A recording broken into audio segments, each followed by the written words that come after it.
lui donne une espèce de structuration idéologique de son tempérament. Mais vous allez même beaucoup plus loin, vous dites elle est endoctrinée par Florian Philippot. Non, je dis c'est son mentor. Oui, c'est son mentor, si vous voulez, c'est son mentor. Si, c'est son mentor. Oui. Elle est la bonne élève de Troyes chez événementiste, elle se trompe de combat, elle a 25 ans de retard. Ah, mais ça son concept de France apaisée, c'est... Mais ça c'est... Vous laissez entendre que c'est un deux choses absolu. Oui, alors allez-y. Non, c'est deux choses différentes. Alors allez-y.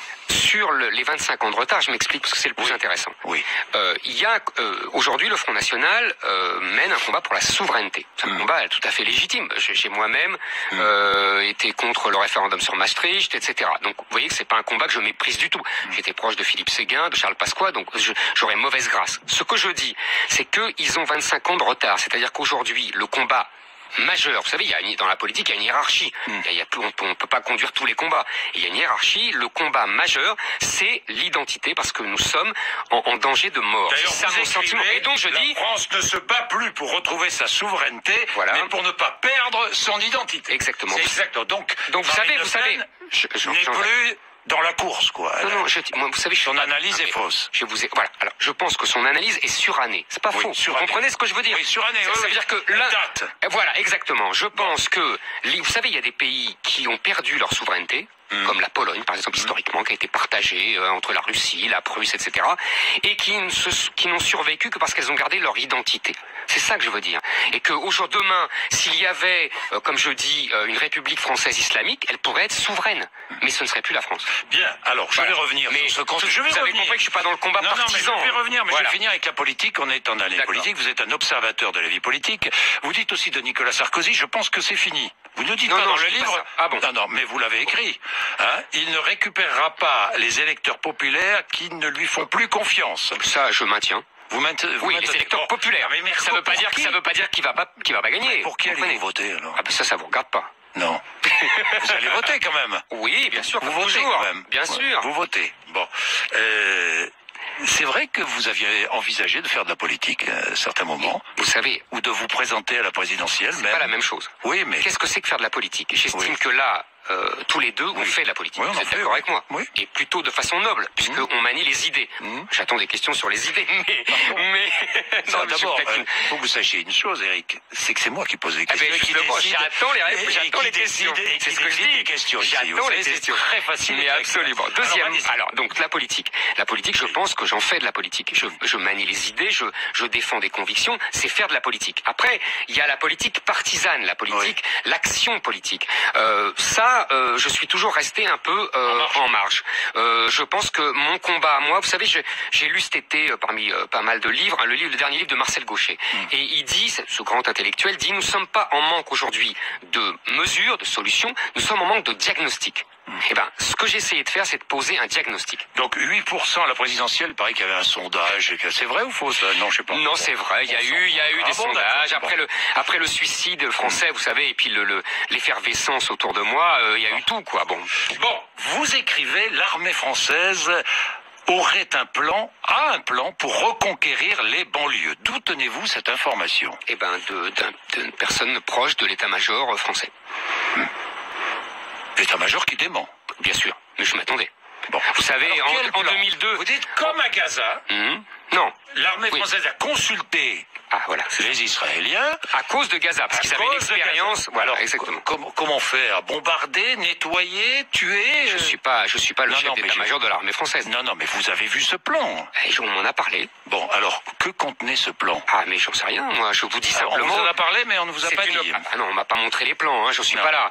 On m'a parlé simplement de cette opération Ronce, qui est un plan prévu, mais ça ne veut pas dire qu'ils vont le mettre en œuvre, vous avez bien compris, c'est les politiques qui décident. Simplement, l'armée doit prévoir toute possibilité. Est-ce qu'il faudrait le mettre en œuvre, d'ailleurs? Ça, c'est une bonne question. Moi, je pense que, si vous voulez, nous avons aujourd'hui de nombreux territoires qui ne sont plus en France.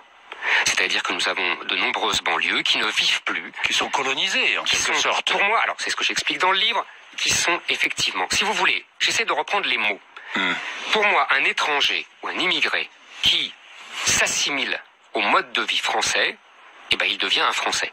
En revanche, quand un étranger, et quand ils sont nombreux, vivent sur le territoire français et non seulement refusent de vivre comme les Français, mais imposent leur mode de vie qu'ils avaient au pays, pour moi, ça s'appelle des colonisateurs. C'est ce qu'ont fait les Pieds Noirs en Algérie, c'est ce qu'ont fait les Anglais aux Indes, ça s'appelle des colonisateurs. Et donc, les gens qui vivent aujourd'hui en France, habillés comme au 7e siècle, comme le prophète Mahomet, qu'il soit homme ou femme, moi je fais pas de distinction, ouais, pour une fois, c'est moi qui n'en fais pas, et qui imposent un mode de vie inspiré strictement du Coran, ça s'appelle des colonisateurs. Bon, les colonisateurs, donc nous sommes colonisés, enfin certains quartiers sont colonisés, donc il faut intervenir. Il faut une libération. Il faut une libération militaire, puisque vous dites même qu'il faut l'armée à Paris.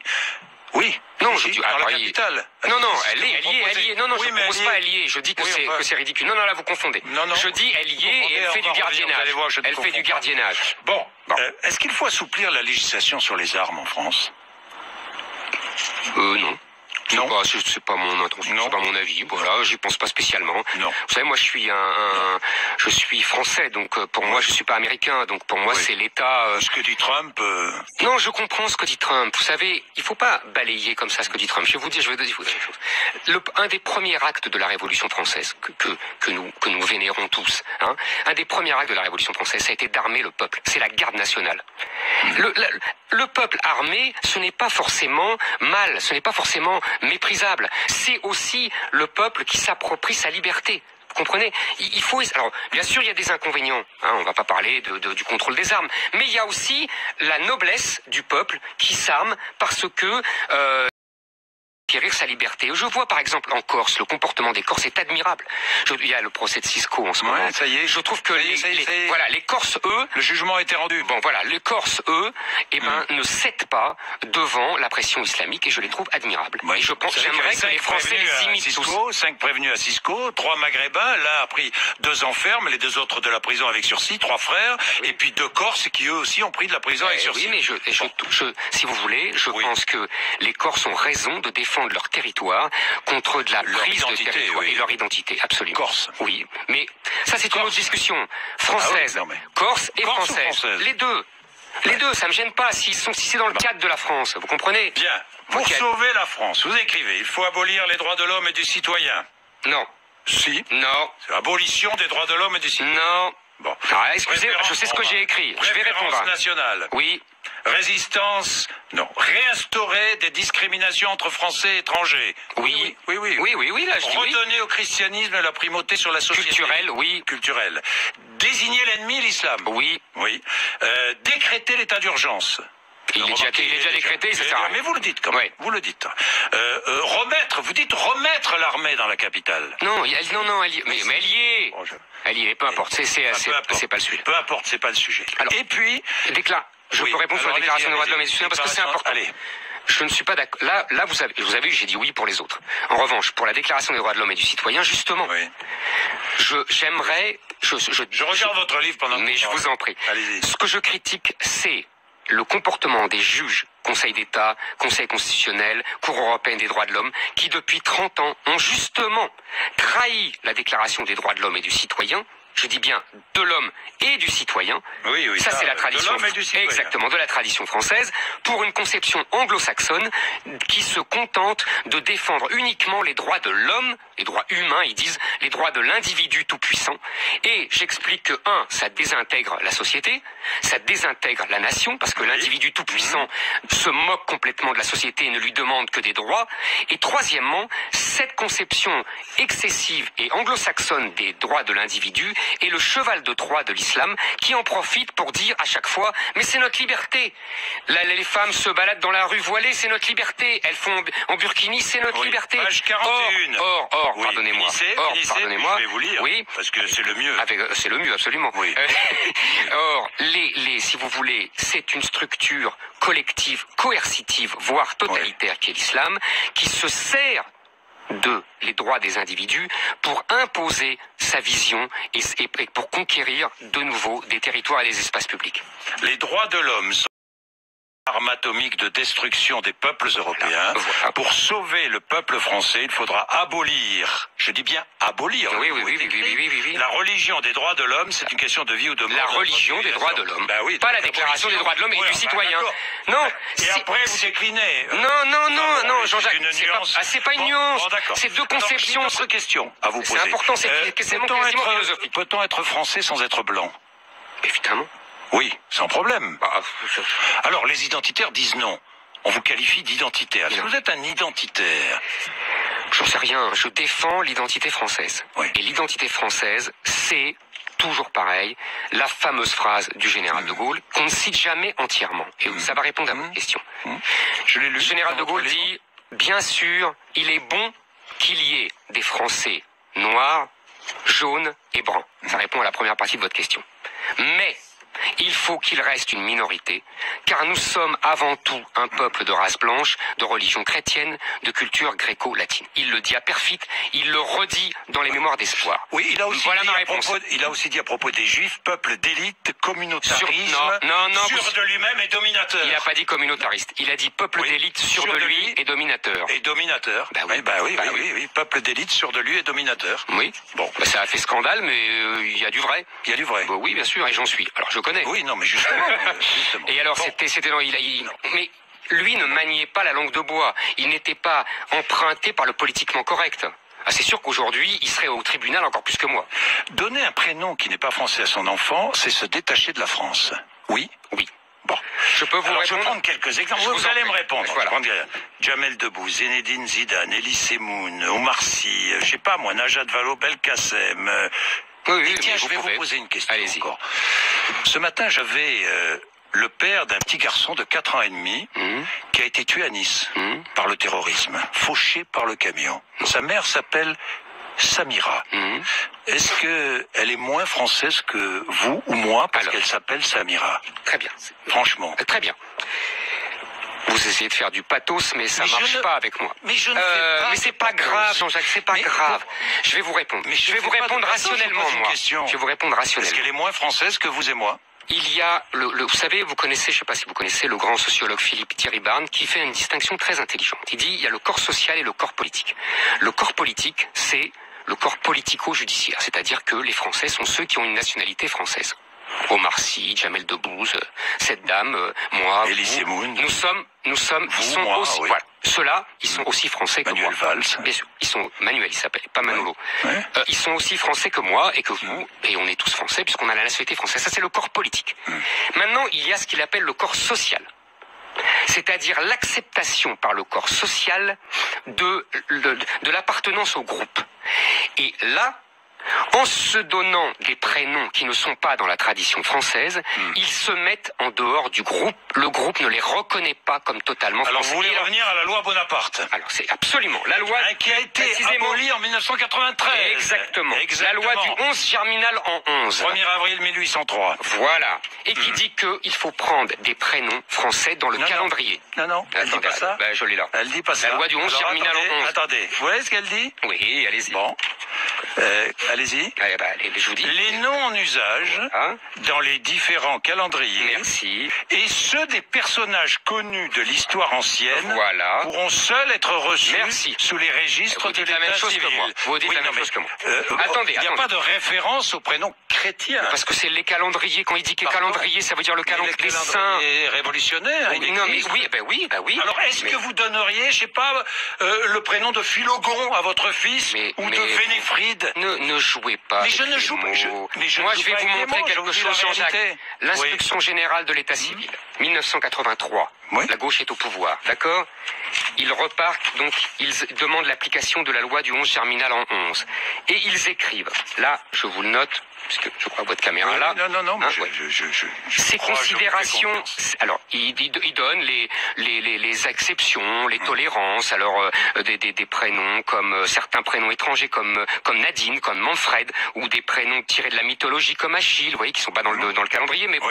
Et ils mettent en note, puisqu'on est en 83 et qu'il y a eu le regroupement familial. Connu de l'histoire Exactement. Comme il y a eu comme il y a eu des regroupements le regroupement familial depuis les années 70, il y a de plus en plus de maghrébins. Donc se pose la question des prénoms maghrébins. Bon, ils écrivent.